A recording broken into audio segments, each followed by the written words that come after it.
Okay, let's have a go at doing it this way. This is a lesson that's going to be our second one on binomial distribution, and it's going to cover what we studied last week just to make sure that you're happy with the calculations and how to use your calculators. And then we're going to have a look at the beginning of some exam questions. So to recap what we did last week, what we have is this random variable x, distributed b for binomial, 8 trials, and a probability of success, which is a third. And the first thing we're going to do is recap the first thing we learned, which was to find the probability that x equals something. So the probability that x equals 2 is given by NCR multiplied by 1/3 the probability of success to the power of 2 multiplied by 2/3 the probability of failure to the power of 6. Because if there are 2 successes, there must be 6 failures out of these 8 trials. Remember, these two powers have to add up to the number of trials. Now, our NCR is based on the number of trials and the number of successes. So we are saying 8 trials, we're choosing 2 successes. So we multiply by 1/3 to the power of 2, multiplied by 2/3 to the power of 6. I'll just take a moment to look at the notation and have a look at where the numbers are, look at the pattern. So 8 is the number of trials. 2 is the number of successes. 1/3 is the probability of success, squared is 2 successes. 2/3 we get from doing 1 minus 1/3, right? Because if the probability of success is 1/3, then the probability of failure must be 2/3. And the power of 6 is because if there are 2 successes, there must be 6 failures in order for there to be 8 trials. So then we just calculate the answer. So we'll do 8, shift, divide to get C2. We'll do multiplied by 1/3 to the power of 2, multiplied by 2/3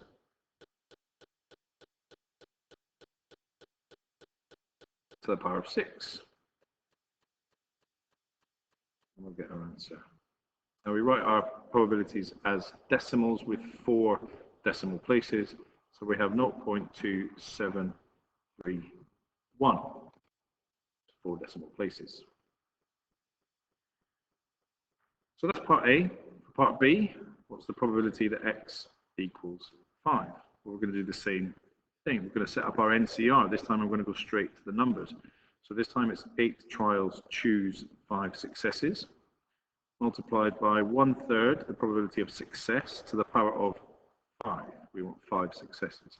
Multiplied by 2/3 the probability of failure to the power of 3. If there are 5 successes, there must be 3 failures.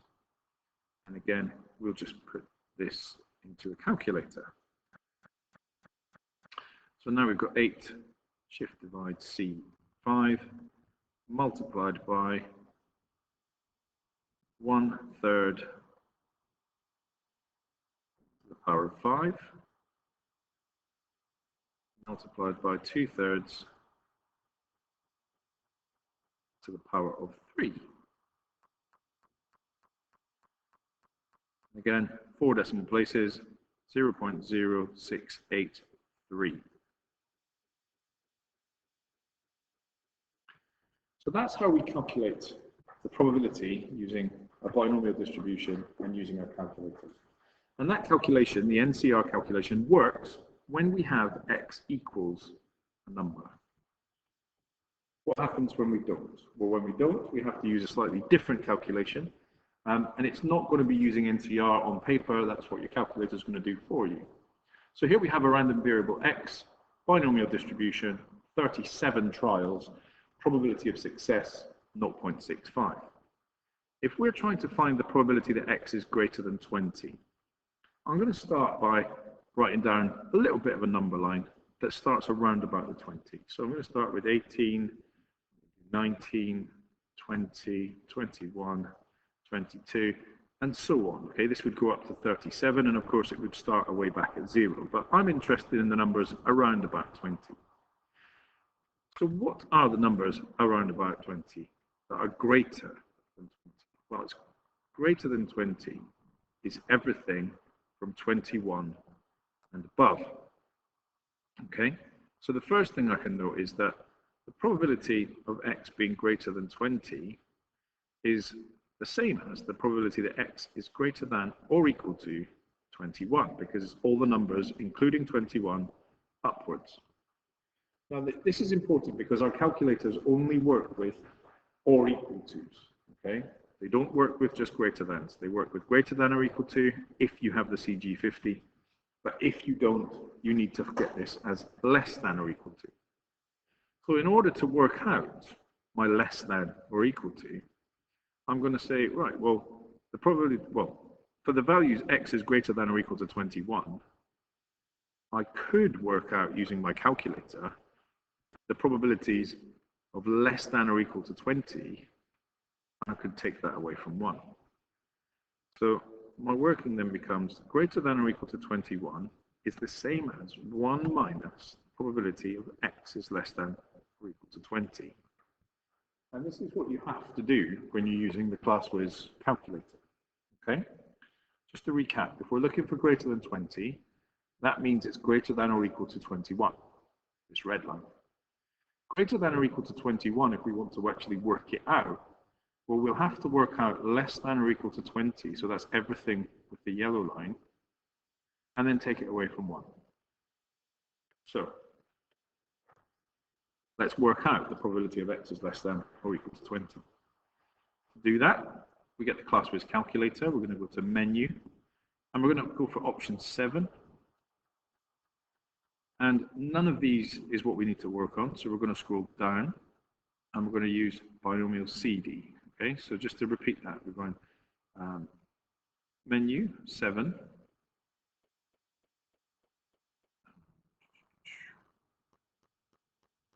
So menu 7, scroll down, option 1, binomial CD. We are using a variable. Okay, we're not going to use a list, only a variable. So our x value that we're going to type in is 20. It's always the number that we're going less than or equal to. That's the number that goes in here. Equals, the number of trials is n, which is 37. And our probability of success, which is 0.65. Equals locks those 3 in, and then equals again gives us a number. So 0.1118 is our number to 4 decimal places. So we'll say 1 minus 0.1, 0.0118. No, 0.1118. 1118. And we type that into our calculator, so 1 minus the answer. Now, if you want to store this and use it, the best way that you could do is to use the store function. So we could say sto, store, and then I can just click on, see where this little red A is? If I just hit that button, without using the alpha button, I just do that, it tells me that that probability is stored to A, because in order to do 1 minus the answer, unfortunately, we're going to have to skip back to menu option 1, which is our main calculator. So now I can do 1 minus alpha A, and that's going to give me my unrounded answer. So I get 0.8882.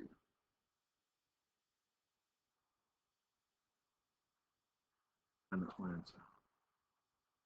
So for part B, probability that x is less than or equal to 26, that's fantastic. We don't have to do any more work here. It's already written as less than or equal to. So there's none of this going on. Right? We don't need to do it. And to do that one, we're going to go menu 7, always menu 7, scroll down, option 1, binomial CD, always a variable, and this time our x value is 26, question, our number of trials is 37, question, and our probability of success is 0.65, lock them in, calculate the answer. So 0.7992 to 4 decimal places. And that's all the working you need to show. So for part C of this question, We're being asked to calculate the probability that x is greater than or equal to 15, but less than 20. Now this is where I'm going to use my number line again. And I'm just going to write out a number line round about the numbers 15 through to 20. So I'll start at 13. 13, 14, 15, 16, 17, 18, 19, 20, 21, 22.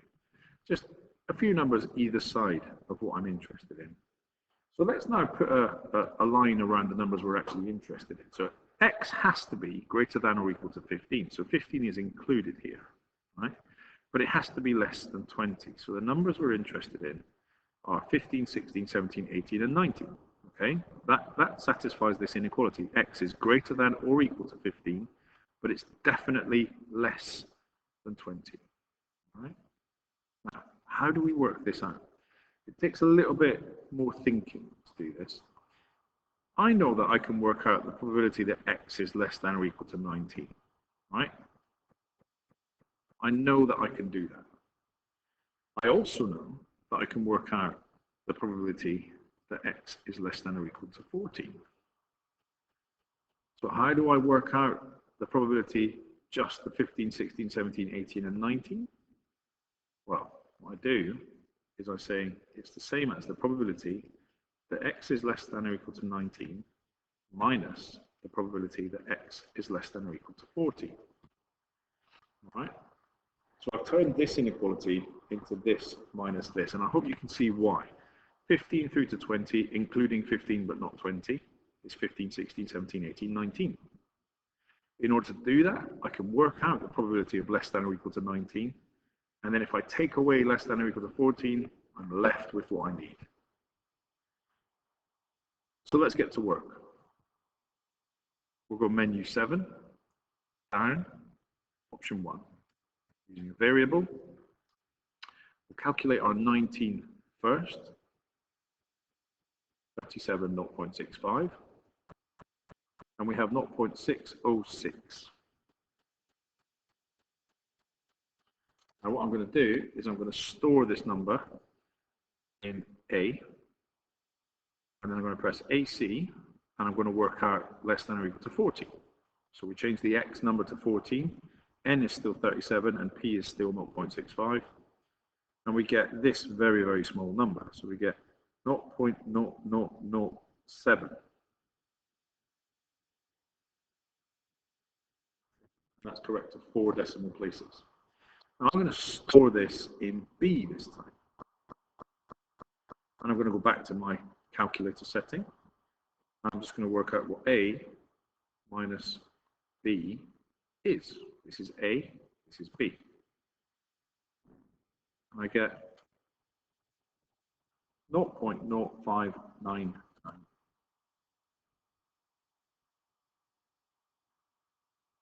Correct, 4 decimal places. So I'm not going to do part D because part D is very similar to the questions that we just did on the previous slide. So make sure you're making notes. You can pause this and rewind it and have a look at your leisure. So the next thing we need to be aware of is questions are not often written in friendly terms. All right? You might have an exam question which uses these phrases. So we need to turn these phrases into the maths that we need. So the phrase greater than 5 means we're calculating the probability that x literally is greater than 5. Now, for x to be greater than 5, we haven't got an or equal to, and our inequality is facing the wrong way to use our calculator.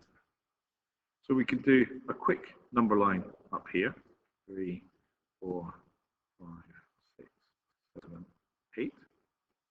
Greater than 5 is any number greater than 5. And what we can work out is less than or equal to 5 and do 1 minus. Okay?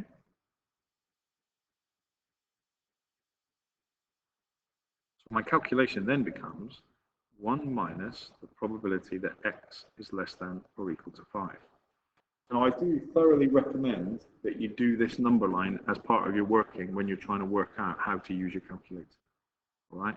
Every single time. So we'll clear this, and we'll move on to the next one. No more than 3 is just the probability that x is less than or equal to 3 is. It can be 3 because it says no more than 3. So we're just looking at all the numbers that are 3 or lower, and that one is already written as we would want to use it in a calculator. Next one, at least 7. Well, it means it can be 7, but it means that x is greater than or equal to 7. Okay, so at least 7 means 7 or above.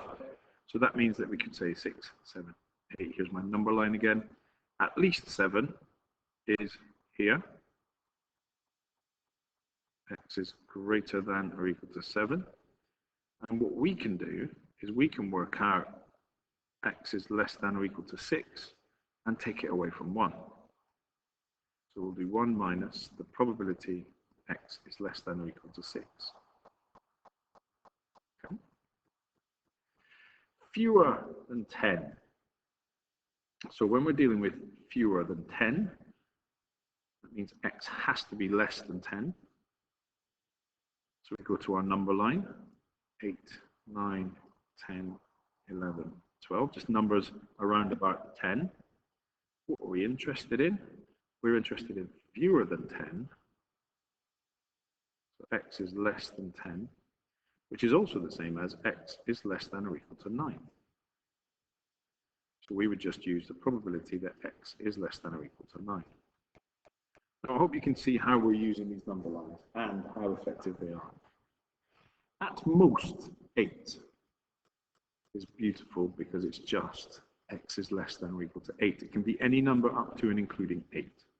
And so that calculation goes into the calculator as it is from the question. So do have a look at those and make sure that you understand where each of them come from. If you need to, pause the video and write out your number line and make sure you're getting the same answer that I wrote just there. To finish, a quick look at an exam question. So we have the probability of a customer ordering the color of a particular model of new car is 0.2. Find the probability that in the next 30 orders there will be, boom. So the first thing you do when the question is written in words and not in terms of maths is you write down the distribution. And that's always, because we're going to look at a couple of different probability distributions.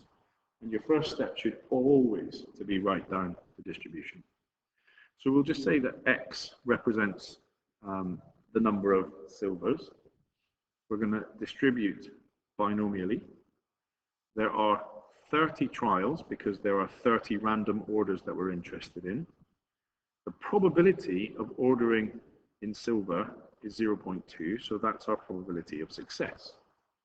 So I hope you can see where those numbers come from. There are 30 orders, that's the number of trials. The probability of silver is 0.2, all of our questions are about silver. So exactly 10 orders in silver is the probability that x equals 10. Now whenever we have an equal to, we use our NCR calculation. So we have 30 cars, 30 trials, choose 10 silvers, multiplied by 0.2 to the power of 10, that's the probability of success to the power of 10, the number of successes, multiplied by 0.8, the probability of failure. Remember, these two probabilities need to add to 1, to the power of 20, because if there are 10 silver cars, then there are 20 that are not silver, because we have to have 30 cars. And we'll work that out very quickly. So we've got 30 shift divide C 10 multiplied by 0.2 to the power of 10 multiplied by 0.8 to the power of 20, and we get 0.0355 to 4 decimal places. That's our answer. So for part B, at most 8. So at most 8 is the probability that x is less than or equal to 8. Okay, so for at most means it can be 8, but it can be any number up to 8. And for that, we just go straight to the calculator. All right, we don't need to write anything else down. But when we have less than or equal to, we need to go to our menu 7, distribution calculation, scroll down, binomial CD, variable, and put in the numbers. So x is 8, that's our less than or equal to number. Number of trials in this case is 30, that's the number of random orders. And the probability of success is 0.2. So we get 0.8713.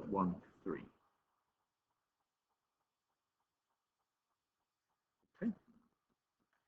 And then for the final part of the question, no more than 11 is the probability that x is less than or equal to 11. Okay, no more than 11 means it can be 11, but certainly no more. We go straight back to our calculator. If you press AC here, you go back to this screen, and all you've got to do is change that to 11, and we get 0.9905.